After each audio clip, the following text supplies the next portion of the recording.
Ito si Levi, isang Shih Tzu na may trauma sa razor. Sabi ng owner, napag-groom na sa iba pero kailangan patulugin para lang mag-groom.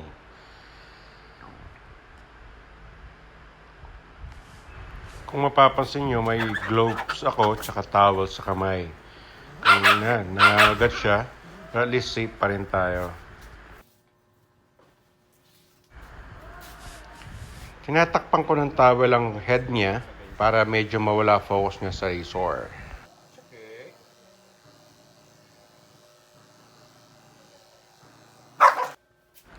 Dito nakuha ko na ng konti ang trust niya, pero may times pa din na nag-trigger para magalit. Tiyaga lang. No, no, it's okay, it's okay. No.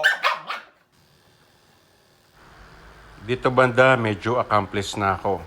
At least kahit papano nahawakan ko na siya. At ang ilang groom session pa, mawawala na din trauma niya at tuluyan ng masanay sa pag-groom. Good dog. It's okay, it's okay. Come here, come here, come here, up. Down. Kaya ako advice ko lang sa mga pet owners, as early as 4 months old or 3 months, pwede nang dalhin sa vet or kahit kayo lang isanayin na sa grooming. Hindi naman kailangan kalbohin eh. Ititrim mo lang ng konti para maranasan niya yung procedure o ng pag-groom natin.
Come here, up. Good dog.